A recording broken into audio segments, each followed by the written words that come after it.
Hi, I am Mali, and welcome to the channel. With a reference image and motion pose, you can now get a short animation. Pose motion is captured with a video input. The model then uses the motion along with your reference to generate the animation. Let me show you the workflow, along with my own tips and tricks on how to get these results in ComfyUI.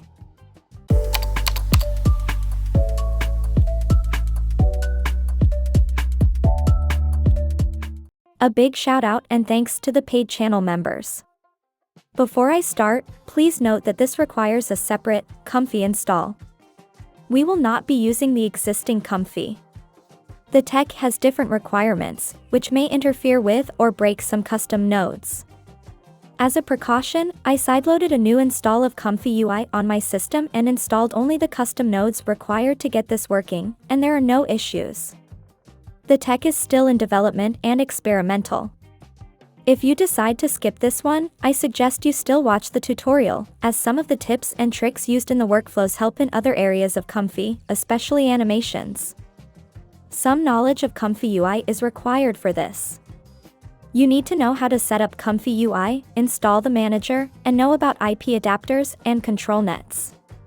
That being said, the channel has tutorials for each one.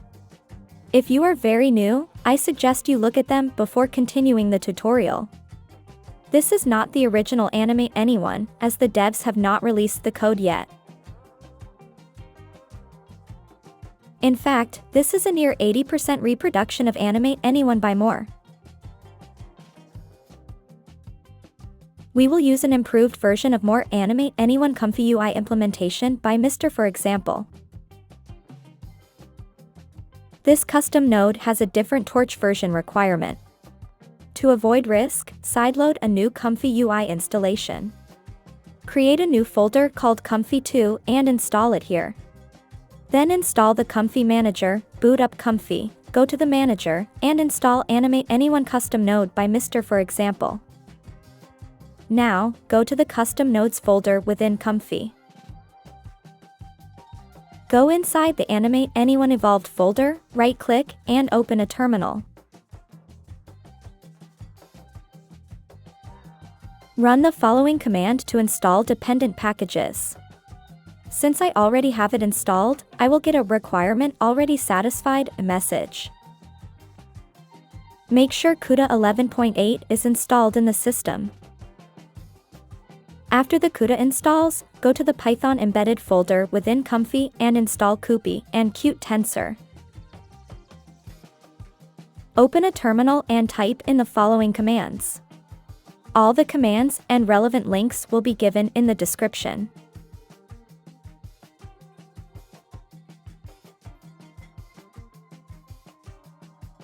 I already installed these, but you should get a positive response. FmpEg and fmprobe are required as well. Install fmpy via command. By the way, I am running this on Python 11.7. The workflow goes beyond the Animate Anyone nodes. Take note of all these nodes and install all of them.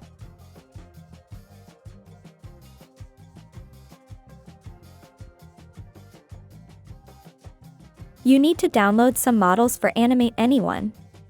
They have to be put in a specific hierarchy within its folder in custom nodes. Start with the VAE file. Download the .safe tensor.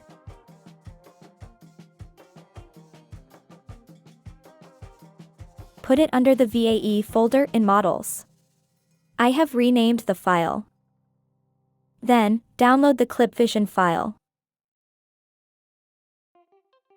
It's a .bin model. This goes in the ClipVision folder under Models.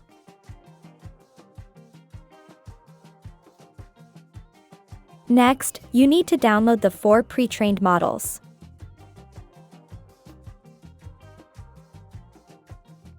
Don't rename them.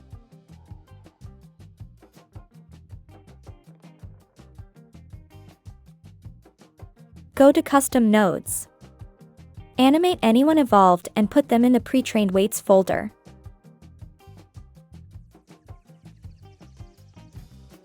Lastly, download the UNet file. It's the 3.44 GB CuTensor file. Again, there is no need to rename it.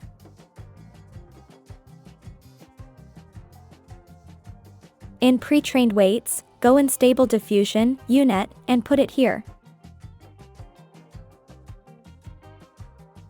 The other models used are downloaded from the Comfy Manager. Search for Ultralytics. Install these two face models. For the IP adapter, install the Vision Transformer H model and the Plus Face SDXL model.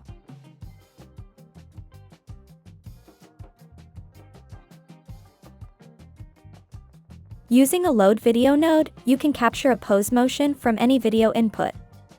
The video must be only 3 to 5 seconds long, as the animations are very short. Connect it with a preview node. The video motion capture should be 512 by 768. The trained model is based on SD 1.5. I do not recommend using force size unless the source video ratio is 4:6. If it is the same ratio, select 512 into a question mark to resize. You should note that for best results, the subject in the image should match the subject in the motion reference. Discrepancies in the subject height or width will cause some distortions.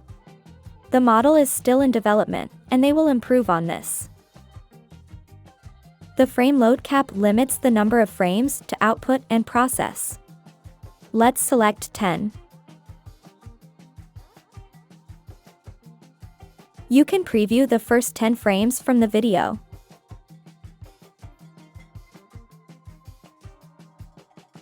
This option allows you to skip a select number of frames from the beginning. A value of 10 means it skips the first 10 and then plays the next 10, as defined by the frame cap. If I select every third frame, it will do exactly that and give me 10 frames.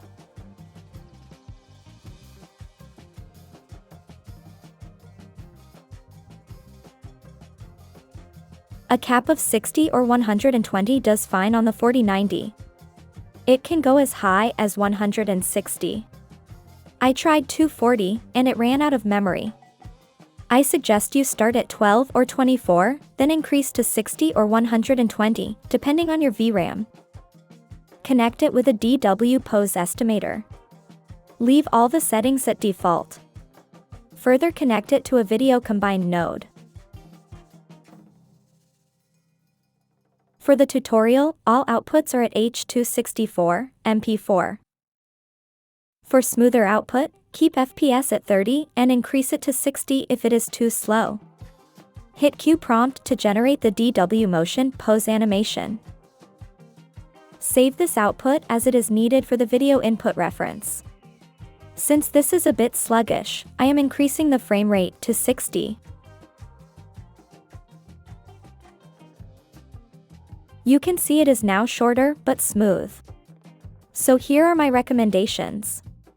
If you have enough VRAM, go for a frame rate cap of 120 with an output frame rate of 60. If using 2x interpolation, increase the output frame rate to 90.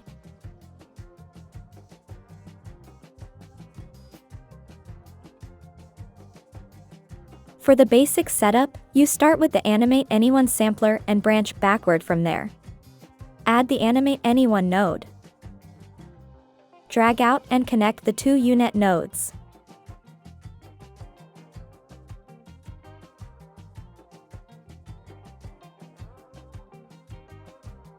Connect the ClipVision encode along with the ClipVision loader. Select the correct model. Connect the pose guider encode. And further connect it with the load pose guider. You need a reference image and a pose motion video for the inputs. Add the load video and image nodes.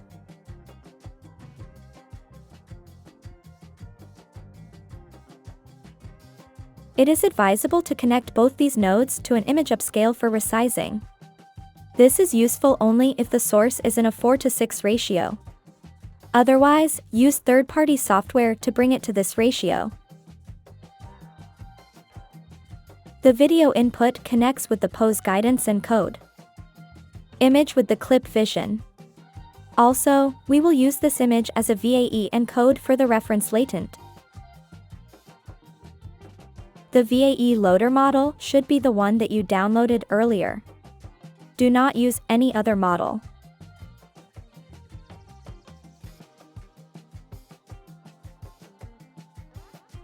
For the final output, add the video combine.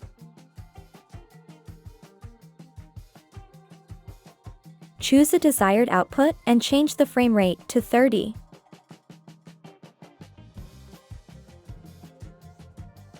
I have made some pose motion outputs for the tutorials.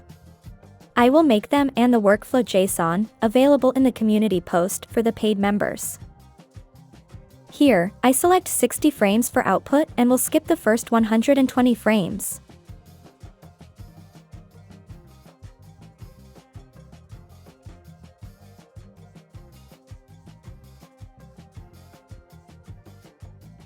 It's not perfect, but it's pretty impressive tech to run locally at this date. You can add frame interpolation at 2x to make it more smoother.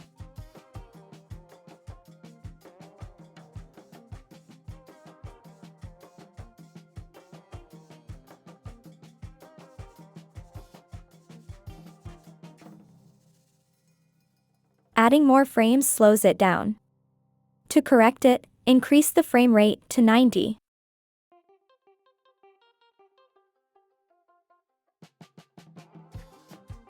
Good enough. Now, let's go over the sampler settings.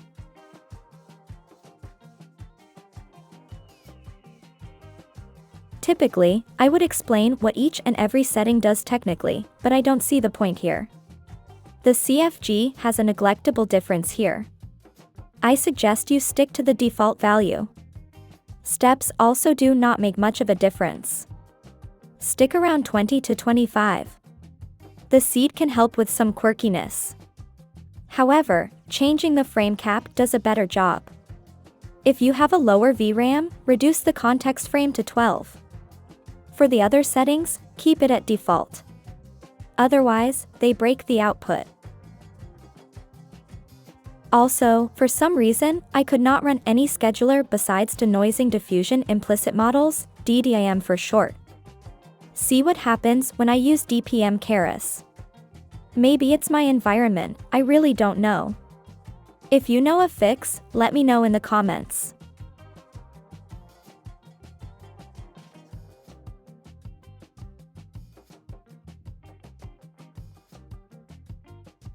In the next step, let's generate an image based on a pose and use that as the input image for the animation. Typically, a standard pose with the hands on the sides and clearly visible works best. Later in the tutorial, I will show you some tricks to perfect the pose animation. I am using the Proton Vision XL checkpoint. Add the load image node, positive and negative encoding, and ControlNet Advanced. Add a DW pose preprocessor and make the connections. Change the resolution to 1024. For the ControlNet, I am using ThayBud's OpenPose XL, rank 256 model. Add a simple sampler. Connect the conditioning and the model. For the empty latent, use a resolution of 832 by 1216 only. We will then resize it before passing it on to the animation input. Convert the seed to input and connect an RG3 seed node. You can skip this step, but I prefer the custom node. Always look up the sample settings and values for the trained checkpoint. That's a good way to start when using a new checkpoint.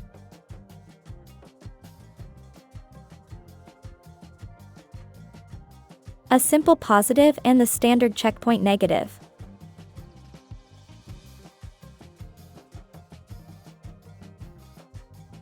Add the VAE code and preview, then hit Q prompt.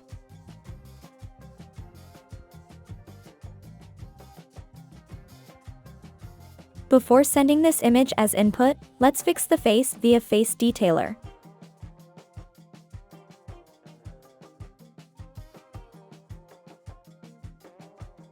Add a basic pipe and connect the necessary inputs.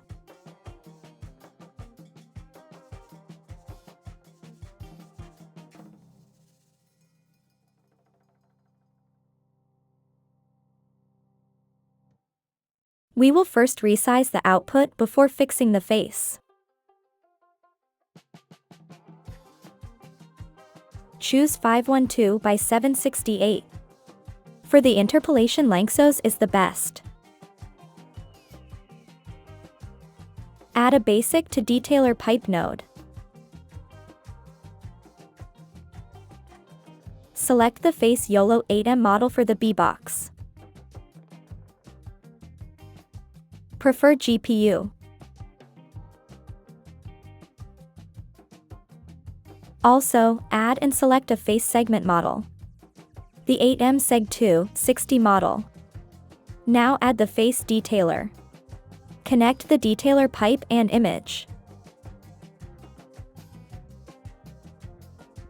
Change the guide size to 1024. Make sure the seed is different from the sampler. Keep the other settings the same as the sampler.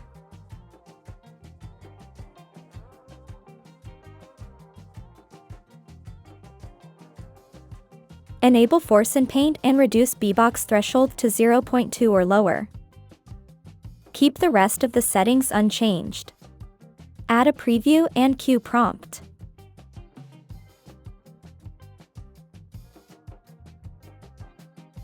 Let's compare. Yup, that's good.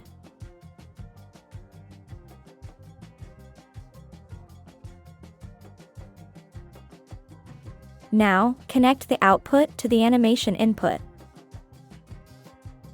Selecting another open pose motion for this one. Here, I am going to cap the output at 120 frames.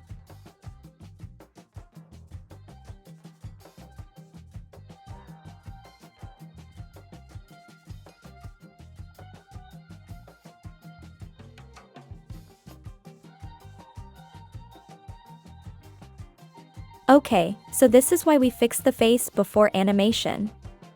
As you can see, the face is still a bit distorted, which is normal. Now, it just becomes easier to fix it further.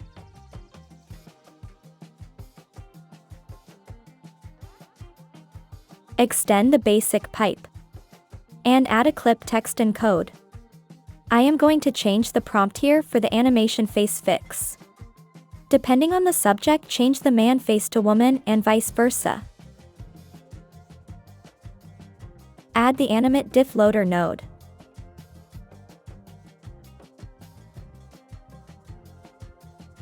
Select the SDXL beta model.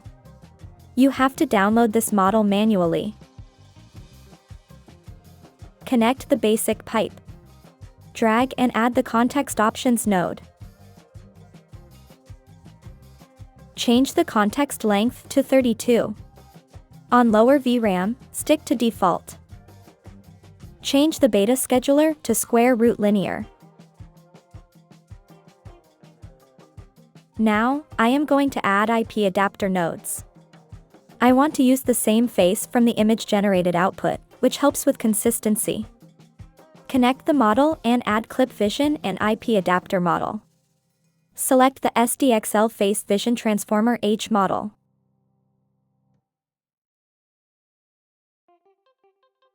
Add Prepare Image for Clip Vision node.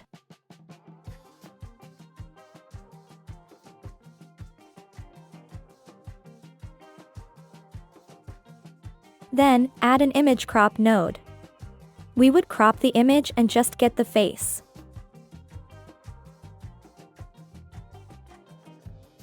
Connect the image output.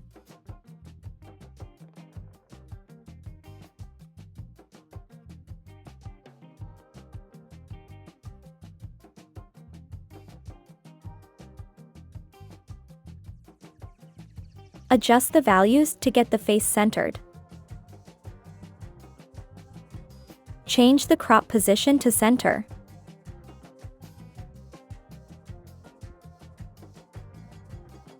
Now add a simple detector for Animate Diff. Use the same B-box and segmentation models as the previous face detailer. Connect the animation output to the simple detector.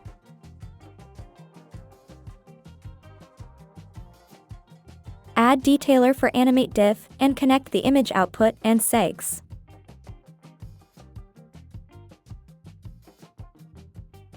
Add and edit detailer pipe node. Change the model and positive conditioning and then connect the pipe to the detailer.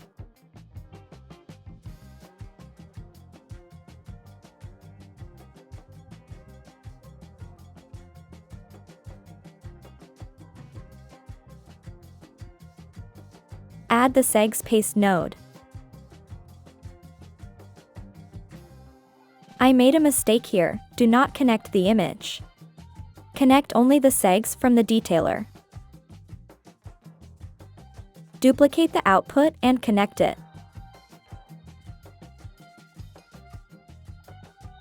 Reduce the B-box and sub-threshold to 0.2. Increase the crop factor to 3.5 and the drop size to 50. Change the sub-dilation to 10. These are good settings to start with, however you should play around depending on your image animation. Ensure that the settings for the detailer are the same used for the face detailer, including the seed.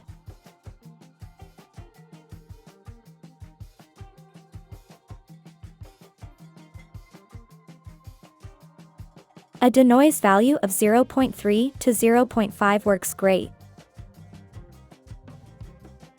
Connect the animation output to the segs paste node and cue prompt. This takes some time. If you add frame interpolation in between, it will take even more time. If frame interpolation is added, ensure all three inputs are from the frame interpolation node rather than the VAED code.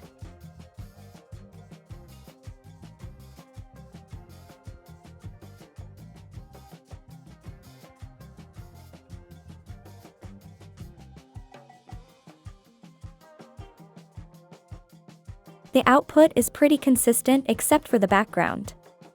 Typically, it's advisable to generate this animation on a plain background, and then you can use any third-party software to edit the background.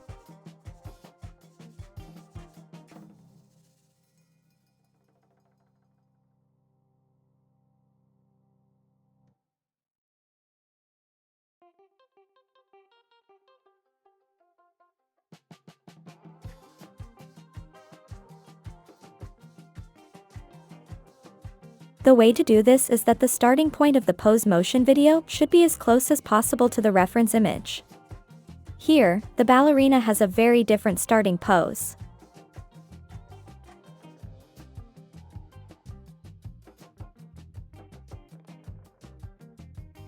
So, I took that pose as a reference for the DW pose and generated an image.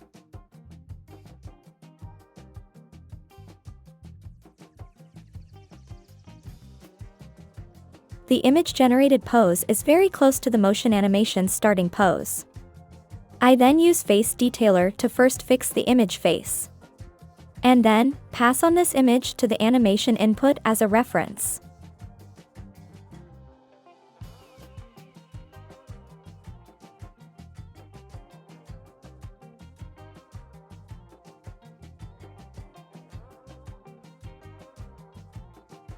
The image on the left has severe distortions.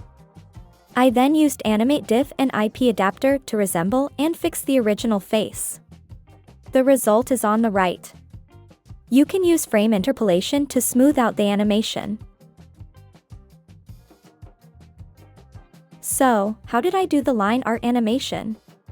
Simply put, last November, I made a line art workflow. You drop in your image and generate the line art. Then, load the line art as a reference image with a pose motion, and it does a beautiful job animating it. I hope the tutorial was helpful and you learned something new in ComfyUI. Until next time.